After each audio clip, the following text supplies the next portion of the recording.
श्री स्वामी समर्थ. जय जय स्वामी समर्थ. स्वामींचं नाव घेऊन मी आजच्या हा नवीन व्हिडिओला सुरुवात करते.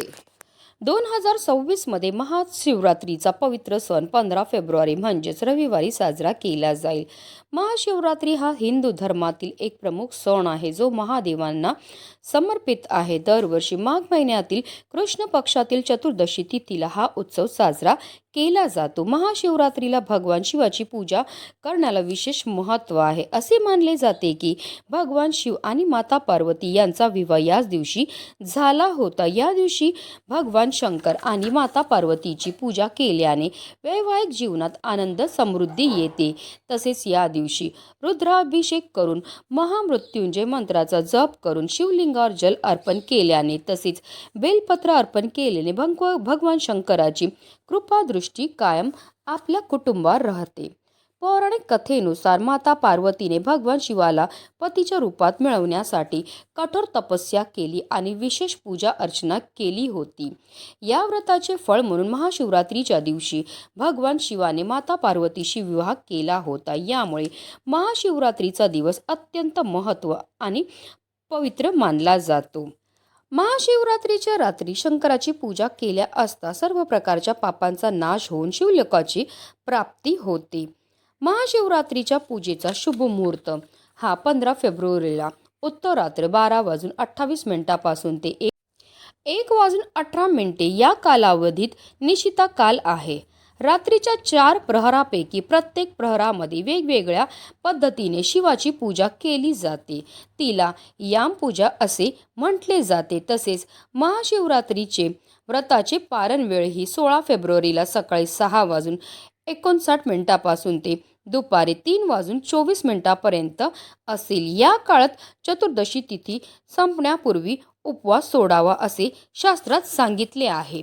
व्रत सोडण्यापूर्वी सकाळी स्नान करून भगवान शिवाची पूजा करावी आणि त्यानंतर आपल्याला व्रत हे सोडायचं आहे. पण या दिवशी पूजासोबत आपल्याला काही सेवा आणि उपाय देखील करायचे आहेत आणि म्हणूनच महाशिवरात्रीच्या दिवशी तुम्ही व्रत नाही केलं तरीही चालेल, पण करा. एक नारळाचा अत्यंत प्रभावी उपाय. हा उपाय केल्यामुळे आपल्याला सर्व कामामध्ये यश तर प्राप्त होणारच, पण आपल्या घरामध्ये असणारी जेवढी पण नकारात्मकता, इडापिडा, भांडणं, शत्रुपीडा नष्ट होऊन आपल्या घराची, आपल्या मुलांची, आपल्या पतीची भरभरून अशी प्रगती होणार आहे. तर हा नारळाचा आपल्याला कसा करायचा आहे, कोणत्या वेळेत करायचा आहे, त्याबद्दल सविस्तर आणि अतिशय महत्त्वाची अशी माहिती मी तुम्हाला या व्हिडिओमध्ये देणार आहे. तर व्हिडिओ पूर्ण पहा आणि जर तुम्ही माझ्या चॅनलवर नवीन असतील तर चॅनलला सबस्क्राईब करा आणि शेजारी बेल आयकॉनसुद्धा प्रेस करा, जेणेकरून तुम्हाला माझ्या नवनवीन व्हिडिओचं नोटिफिकेशन हे मिळत राहील आणि तुम्ही एक पण व्हिडिओ मिस करणार नाही. आणि कमेंटमध्ये हर हर महादेव लिहायला विसरू नका. महाशिवरात्रीच्या दिवशी आपल्याला ब्रह्ममुहूर्तावर उठायचं आणि अंथरुणामध्येच आपल्याला महादेवांचं आणि माता पार्वतीचं स्मरण करायचं आहे. कारण असं म्हटलं जातं ब्रह्ममुहूर्तावर आपण जे पण कार्य करतो त्यामध्ये आपल्याला अनंत पटीने पुण्यफळ हे प्राप्त होत असतं. त्यानंतर आपल्याला स्नान करायची. आंघोळ करताना आवर्जून त्या पाण्यामध्ये आपल्याला थोडेसे काळे तीळ आणि गंगाजल टाकून स्नान करायचे. यामुळे आपल्या तनाबरोबर आपल्या मनाची सुद्धा शुद्धीही होत असते. त्यानंतर आपल्याला स्वच्छ वस्त्र परिधान करायचे. जर शक्य असेल तर या दिवशी आवर्जून पांढऱ्या रंगाचे वस्त्र हे परिधान करा. त्यानंतर आपल्याला सर्वप्रथम देवघरामध्ये दिवा हा प्रज्वलित करून घ्यायचा आहे. कारण कोणतीही सेवा किंवा कोणताही उपाय जर आपण अग्नीच्या साक्षीने केलं तर त्यामध्ये आपल्याला निश्चित सफलताही प्राप्त होत असते. त्यानंतर आपल्याला सूर्यदेवांना जल अर्पण करायचे. एक तांब्याच्या कळशामध्ये शुद्ध पिण्याचं पाणी घ्या, त्यामध्ये थोडंसं गंगाजल आणि काळे तीळ टाका आणि असं हे जल जे आहे ते आपल्याला सूर्यदेवांना अर्पण करायचं. जल अर्पण करताना ओम सूर्यदेवाय नमः, ओम आदित्याय नमः या मंत्राचा जप हा करायचा. आता तुम्ही व्रत करणार असतील तर आपल्याला व्रत करण्याचा संकल्प हा करून घ्यायचा आहे आणि त्यानंतर आपल्याला विधिवत देवपूजा ही करून घ्यायची आहे. महाशिवरात्रीच्या दिवशी जर तुमच्या देवघरामध्ये शिवलिंग असेल तर आवर्जून त्याची पूजाही करायची. एक तामण घ्या, त्यामध्ये आपल्याला शिवलिंगाला ठेवायचं. आता तुम्ही जलाभिषेक करू शकतात किंवा दुधाने अभिषेक करू शकतात किंवा अगदी पंचामृताने सुद्धा अभिषेक करून घ्यायचा. अभिषेक करून झाल्यानंतर पुन्हा महादेवांच्या शिवलिंगाला स्थानावर ठेवून द्यायचं आहे. त्यांना बेलपत्र, धोत्र्याचं फूल, धोत्र्याचं फळ, त्याचबरोबर भस्म लावून घ्यायचं आहे. त्याचबरोबर धूप, दीप, अगरबत्ती दाखवून घ्यायची आहे आणि कापूरने आपल्याला महादेवांची आरतीही करायची आहे. महादेवांच्या पूजेसोबत आवर्जून आपल्याला माता पार्वतीची सुद्धा पूजाही करून घ्यायची आहे आणि त्यानंतर हात जोडून आपल्याकडनं झालेल्या कळत नकळत चुकांची आपल्याला क्षमा याचनासुद्धा करून घ्यायची आहे. त्यानंतर तुम्ही दिवसभरामध्ये कधी हा उपाय जो आहे तो करू शकता. हिंदू धर्मात नारळ हे पवित्रता आणि समृद्धीचे प्रतीक मानले जाते. पौराणिक कथेनुसार भगवान विष्णू जेव्हा पृथ्वीवर अवतरले तेव्हा त्यांनी आपल्यासोबत लक्ष्मी, नारळाचे झाड आणि कामधेनू या 3 गोष्टी आणल्या होत्या. या तिन्ही गोष्टी मानवासाठी वरदान असून नारळाच्या झाडाला कल्पवृक्ष म्हणतात. नारळामध्ये ब्रह्मा, विष्णू आणि महेश यांचा निवास असतो. नारळाला असणारे 3 डोळे हे शिवशंभूचे त्रिनेत्र म्हणून म्हटले जातात. याच कारणामुळे नारळ हा खूप शुभ मानला जातो. म्हणूनच आपल्याला महाशिवरात्रीच्या दिवशी या नारळाचा अत्यंत प्रभावी उपाय जो आहे तो करायचा आहे. हा उपाय केल्यामुळे आपल्या जीवनामध्ये असणारे सर्व संकट, दोष पासून आपल्याला मुक्तताही मिळणार आहे.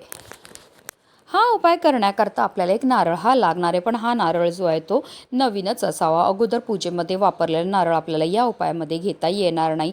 तसेच या नारळामध्ये पाणी असणं सुद्धा गरजेचं आहे. हा उपाय सुरू करायच्या अगोदर सर्वप्रथम आपल्याला देवघरामध्ये दिवा हा प्रज्वलित करून घ्यायचा आहे. कारण कोणतीही सेवा किंवा कोणताही उपाय जर आपण अग्नीच्या साक्षीने केला तर त्यामध्ये आपल्याला निश्चितच सफलताही प्राप्त होत असते. धूप, दीप, अगरबत्ती लावून आपल्याला वातावरण प्रसन्न हे करून घ्यायचं आहे. आता हा नारळ त्याचबरोबर आपल्याला एक लाल कलाव्याचा धागा सुद्धा घ्यायचा. या दोन्ही वस्तू आपल्याला घेऊन देवघरामध्ये आसन घेऊन बसायचं आहे. आता हा लाल कलाव्याचा धागा तसेच नारळ जो आहे तो आपल्याला आपल्या उजव्या हातामध्ये घ्यायचा आणि 21 वेळा आपल्याला महामृत्युंजय मंत्राचा जप हा करायचा आहे. त्याचबरोबर आपल्याला 1 वेळा कालभैरव अष्टकमचं पठणसुद्धा करायचं. या दोन्हीही अतिशय उच्च कोटीच्या सेवा मानल्या जातात. महाशिवरात्रीच्या दिवशी आपल्या घरामध्ये महामृत्युंजय मंत्राचा जप तसेच कालभैरव अष्टकमचं पठण केल्यामुळे आपल्या घरामध्ये असणारी जेवढी पण नकारात्मकता, इडापिडा, दोष हे त्वरित दूर होण्यामध्ये मदतही मिळत असते. आता आपल्याला देवघरामधनं उठायचं आहे. आता हा जो नारळ आहे त्यावर आपल्याला हा लाल कलाव्याचा धागा जो आहे तो 21 वेळा गुंडाळायचा. आपल्याला हा गुंडाळता संपूर्ण घरामध्ये फिरायचं. फिरवताना निरंतर आपल्याला श्री शिवाय नमस्तुभ्यम किंवा पुरुष असतील तर ओम नमः शिवाय, स्त्रिया असतील तर नमः शिवाय या मंत्राचा जप करत करत आपल्या संपूर्ण घरामध्ये हा नारळ जो आहे तो फिरवून घ्यायचा आहे. त्यानंतर आपल्याला एक तांब्याचा कळश घ्यायचा आहे. त्यामध्ये शुद्ध पिण्याचं पाणी भरून घ्यायचं आहे. त्या पाण्यामध्ये आपल्याला 21 अखंड तांदळाचे दाणे टाकायचे आहेत. आता हा 1 तांब्याभर पाणी त्याचबरोबर नारळ घेऊन आपल्याला जायचं आपल्या घराजवळ असणाऱ्या महादेवांच्या मंदिरामध्ये गेल्यावर तिथे सर्वप्रथम दिवा प्रज्वलित करून घ्यायचे. आपण जे जल घेऊन गेलेले ते 1 धारेने आपल्याला महादेवांच्या शिवलिंगावर अर्पण करायचे. जल अर्पण करताना निरंतर आपल्याला श्री शिवाय नमस्तुभ्यम या मंत्राचा जप करायचं. जल अर्पण करून झाल्यानंतर जो नारळ आहे तो आपल्याला आपल्या मनातली इच्छा व्यक्त करून महादेवांच्या शिवलिंगावर अर्पण करायचं. अर्पण करताना महादेवांच्या साईडला जी आहे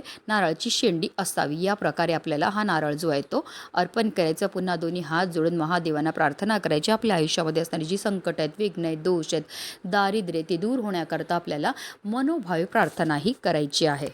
किंवा एखादी तुमची इच्छा असेल जी काही केल्याने पूर्ण होत नसेल तर ती इच्छापूर्ती होण्याकरता आपल्याला महादेवांना प्रार्थना करायची. त्यानंतर मंदिरातनं बाहेर यायचं. बाहेर आल्यानंतर तुम्हाला नंदी महाराजांचं दर्शन घ्यायचं. त्यांनासुद्धा जल अर्पण करायचे, दूध अर्पण करून घ्यायचं, फुलं अर्पण करायची, धूप दीप अगरबत्ती दाखवून घ्यायची आणि त्यांच्या डाव्या कानामध्ये आपल्याला पुन्हा एकदा आपल्या मनातली इच्छाही बोलायची. सर्वप्रथम ओम हा शब्द बोलायचा आहे आणि त्यानंतर आपल्या मनातली इच्छाही बोलायची. कारण महादेवांनी नंदी महाराजांना वरदान दिले की जो पण भक्त नंदी महाराजांच्या कानामध्ये आपली इच्छा व्यक्त करेल त्याची इच्छा निश्चितच माझ्यापर्यंत पोचवायचं काम हे नंदी महाराज करणार आहेत. ज्या घरामध्ये हा नारळाचा उपाय महाशिवरात्रीच्या दिवशी केला जाईल त्या घरामध्ये असणारी जेवढी पण नकारात्मकता, इडापिडा, ग्रहदोष, वास्तुदोष, पितृदोष दूर होऊन त्यांच्या संपूर्ण कुटुंबाची भरभरून अशी प्रगती होणार आहे. म्हणूनच व्हिडिओ जास्तीत जास्त लोकांपर्यंत शेअर करा जेणेकरून प्रत्येकाच्या आयुष्याचं कल्याण हो हीच मनामध्ये इच्छा. हर हर महादेव.